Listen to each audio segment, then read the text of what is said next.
Keyingi qadamda demak ma'lumotlarni yozish masalasini hal qilishimiz kerak. Demak, hozirda biz uni ko'rish masalasini hal qilyapmiz. Kerakmas narsalarni o'chirib tashlaymiz. Xo'p, ko'radigan bo'lsak, mana shu yerda endi ma'lumotni qo'shish uchun bitta bizga tugmacha kerak. Jadvalni tepasida, tabon tepasiga bitta jadvalcha tugmacha qo'shaman. Hop, button unda bo'la qolsin. Hop, hrif bilan berganim yaxshiroq boshlanishiga, ma'lumotni uzatish uchun. Hop, juftdek odatda hrif bilan hidra emas. Hrif bilan beraman. Mana shu yerga road yozilishi kerak, qayerga borish kerakligi va bu yerga o'sha bosganda, demak, yangi yo'nalish qo'shish deb qo'ya qolaman. Qo'shish deb yozsam va bu yerda yangi yo'nalish qo'shish degan tugmacha hosil qiladi, lekin hozirda uni road demak katakcha turibdi. Demak, hali biz unga hech qanday road bermaganmiz. U road bosganda nima bo'lishi kerak? Bizda xo'p, yo'nalishlar degan jadval katalog ichida endi create ga ko'proq urg'u berish kerak. Demak, create blade file. Mana bunda hozircha hech narsa yo'q, ko'rishimiz mumkin. Buni yo'naltirish kerak. Buni yo'naltirish uchun bizga albatta mana shu controller kerak va buni create kerak. Mana create ni yo'naltirish kerak. Yo'nalishlarda demak yo'nalishlar degan katalogdagi create degan blade faylni jo'nat. Mana men uni to'g'riladim. Endi buni create shunaqa yoziladi, adashmasam create. Hop, bundagi tugmachaga bosganda yangi qo'shish uchun u yerga ketish kerak. Lekin mana bu yerda nima bor? Bu yerda hop, roadda yo'nalishlar ekan. Yo'nalishlar degan joyda create'da ketgani ma'qul. Bu bitta nima? Imkoniyat. Xo'p, unda nima qilishimiz kerak? Unda biz bu yerda resursga agar e'tibor beradigan bo'lsak, yo'nalishlar deyilgan. Yo'nalishlar deyilgan bo'lsa, biz majburimiz indeksda o'shani bosganda, xo'p, bizga road kerak. Mana road bor. Bizda roadni qavsi bor va uni ichiga mana shu web-php da yo'nalishlar degan bo'lsak, demak, mana shu narsani yozishimiz kerak. Xo'p, yo'nalishlar. Undan keyin misol uchun create deb qo'ysak, endi boshqa narsa deyishimiz ham mumkin, lekin bu muhim emas hozir. Mana shu yerda yo'nalishlardan keyin create ga o'tadigan bo'lsa, bu yerdagi create ga keladi va bu yo'nalishlar degan katalogdagi create ni ochib beradi. Shunaqa bo'lish kerak qoida bo'yicha. Buni ishlayapti, ishlamasligini bilish uchun hozircha bir marta bersak, xo'p. Yo'nalishlar nuqta create. Yo'nalishlar nuqta, adashmasam, men slash qo'yib qo'ydim. Road berayotgan mahalda mana turibdi. Endi buni bosadigan bo'lsam, mana yo'nalishlar create'da hech narsa yo'q, chunki biz hali uni tashkillashtirmadik. Xo'p, bizda bu yerda nimalar bo'lish kerak aytaylik. Bizga bitta forma kerak. Forum orqali ma'lumotlarni bazaga yozish kerak. Bizda bu metod, misol uchun bironta metod olaylik, post orqali ketayotgan bo'lsa, qayerga ketyapti? Action bu yo'q. Action'da o'zi action bizga ketyapti o'sha hozirgi joyga. Faylni ichiga ketyapti. Uni root bilan berish mumkin bu yerda. Hozir to'xtab turing, boshqalarni hosil qilib olaylik. Xalaqit bermaslik uchun bizda n-type multiple form deymiz, lekin bizda hech qanday fayl jo'natilmayapti. Buni umuman yozmaslik ham mumkin. Xo'p, bu yerda bo'ladigan bo'lsa, bizda nimalar bor? Bizda field set hosil qilib olaylik bitta. Mana field set hosil qilib olsak, hech qanday dizayn bermaganligimiz uchun maydonlarni joylashtirib chiqamiz. Bizga nimalar bor? Bizda demak labelimizda bor. Xo'sh, birinchi shifr bo'lish kerak. Bu shifrda nimalar bor? Xo'p, bunda emas, demak bunda. Mana shu yerda shifr va nomini qo'yishimiz kerak ekan. Demak, bizda yo'nalishda shifri kerak labelda.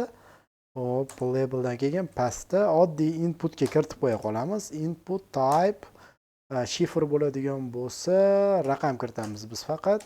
Hop, unga name berib qo'yishimiz kerak. Shifr deb beramiz. Hozircha albatta.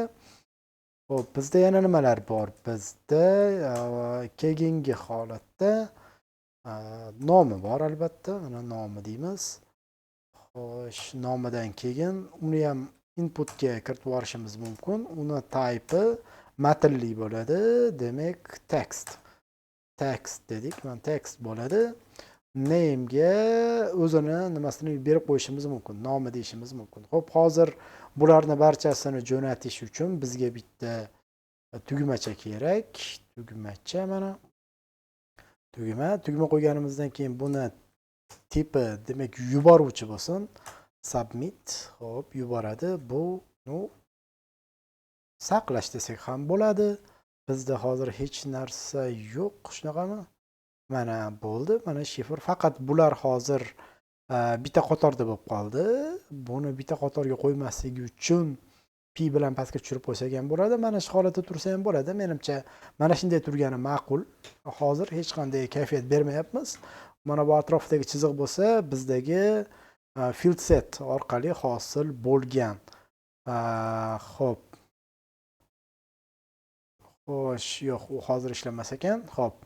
Bo'pti. Mana shunday bo'ladi. Endi nima bo'ladi? Endi biz buni mana bu yerda biz buni store ga jo'natishimiz kerak. Store ga jo'natishimiz kerak. Biz demak bu yerda katakcha o'rniga store ga jo'natishini aytib qo'yishimiz kerak. Bu qanday bo'ladi? Bu demak o'sha katakchaga oddiy row deb yozib qo'yishni o'zi yetarli bo'ladi. Bu yuqorida siz bilan qilib ko'rdik bunaqa ishni. Row degan narsa borligini.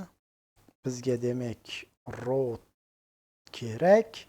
Uni oldida qavsi bor. Biz qaysi rowga jo'natishimizni aytishimiz kerak. Yo'nalishlar nuqta store, ya'ni saqlash uchun jo'natishimiz kerak degan narsa bor. Buning uchun ishlayapti, muammo yo'q hozircha.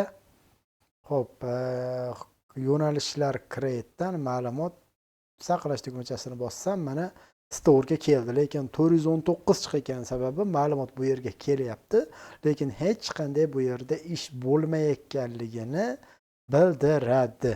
Xo'p, rootni qo'yib oldik. Mana bu file setni hali mana bu yerga tegayotgan paytimda o'chib ketib qolibdi. Nimaga chiqmayapti deb hayron bo'layotgandim. Bu pastda bor bu narsa, atrofida chizsa chiqmay qoldi deb hayron bo'ldim. Xo'p, endi biz bularni jo'natamiz, request ga jo'natamiz. Buni to'g'ridan to'g'ri store ga ma'lumot ketyapti. Store qayerda? Controller ichida. Store ichida nima bor? Hech narsa yo'q. Bu ma'lumotlar mana bu yerdagi request degan o'zgaruvchiga keladi. Kelganidan keyin biz uni validatsiya qilamiz. Validatsiya degani mana bu narsa. Bitta parametrlar degan narsani olganman. Parametrlar dey, osonroq bo'ladi. Mana parametr. Mana bunda ma'lumot kelyapti. Mana requestda kelgandan keyin uni biz validatsiya qilamiz. Validatsiya degani borligini tekshiramiz. Masalan, shifr kelyapti, u kiritish majburiy va maksimum mana bu almashib qolibdi. Ikkalasi mana bunday bo'lishi kerak. Mana bunday bo'lsa to'g'ri bo'ladi. Mana bu shifr, raqam maksimum 14 degandik.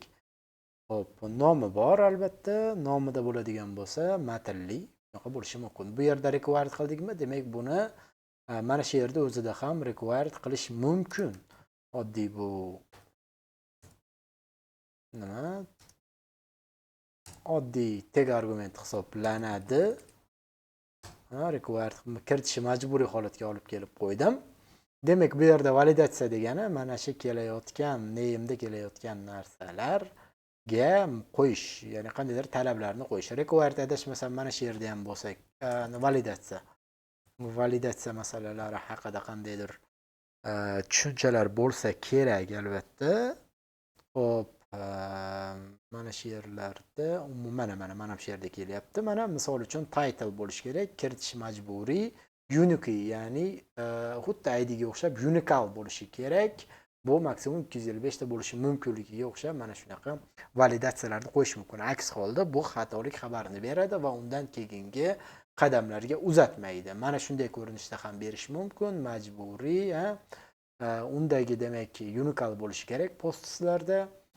Maksimum shuncha bo'lishi kerak. Mana shularni agar qo'shimcha ma'lumot sifatida shu yerdan ko'rib olish mumkin. Agar qayerda u haqida to'liq ma'lumot kerak bo'lib qolsa, bizga hozir bu vaqtni demak oladi. Bu bizga kerak emas. Xo'p, demak mana ikkalasini parametrlarini, demak parametrlar degan narsaga oldim. Uni olganimdan keyin shunchaki store'da ishni bajarishim kerak bo'ladi. Misol uchun mana shu yerda create orqali qilishim mumkin. Bu yerdan men demak yo'nalish, bu modelning nomi bo'lishi kerak. Tepa bilan tekshirib olaman. Mana model, yo'nalish to'g'ri, create to'g'ri. Demak mana bu noto'g'ri, qizarib turibdi. Chunki bu yerga undagi ma'lumotlarni saqlangan parametrlar degan narsa kerak, kelish kerak va bu qaytarish kerak. Hammasini bazaga yozgandan keyin redirect qilib route orqali yo'nalishni indeksi, bu indeks to'g'rimi, noto'g'ri, yo'nalishlar deyish kerak. Mana yo'nalishlar degandan keyin indeksga jo'natish kerak bo'ladi. Bu shunchaki ma'lumotlarni yozish haqidagi narsa xolos. Biz xo'p, nimalarni yozganmiz? Avval ko'rib olaylik. Xo'p, axborot tizimlarini yozgan ekanmiz. Keling, multimedia texnologiyalarini saqlashga harakat qilib ko'ramiz. Mana shularning ichidan buni olamiz.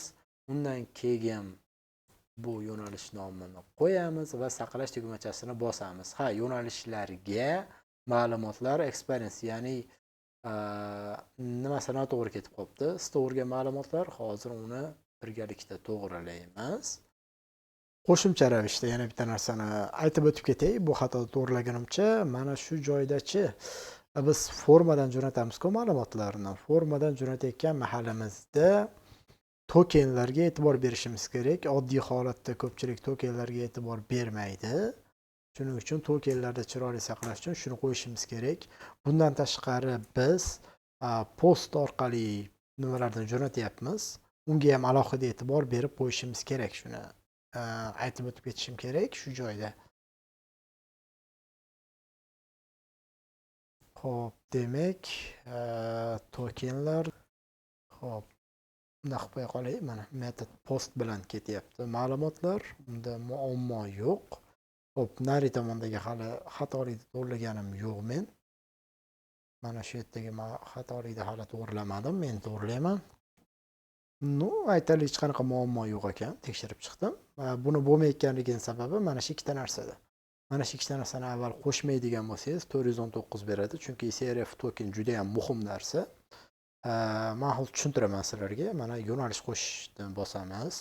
Birorta yo'nalish qo'shaylik. Misol uchun sun'iy intellektda. Qarang, sun'iy intellektni qo'yaman. Sun'iy intellektni qo'yganimdan keyin shu joyga saqlash tugmachasini bossam nima bo'ladi? Bizdagi koddagi mana shu joyga store'ga keladi. Endi kelyapti yoki kelmayotganligini bilish uchun DD degan juda ham yaxshi narsa bor. Bu narsa mana shu yerda mana shu yerga ma'lumot kelyapti yoki yo'q aytib beradi. Mana hozir saqlashni bossam mana shuncha narsa chiqadi. Shu yerda mana request bor. Request mana shu strelkaga kirib, undan keyin parametrlardan 4 ta array bor. Agar mana shu yerdagi tokenni yuqorida siz bilan tilga olgan mana shu yerdagi CSRF qilib beradi mana shu narsani. Shu narsa yo'q bo'ladigan bo'lsa, bizda ma'lumot saqlanmaydi va mana bu method postni mana bu narsa qilib beradi. Shu ikkalasi yo'q bo'lsa 419 xatolik chiqadi. Va mana bu shifr va nomi degan narsalarda sun'iy intellektni hozir yozdik.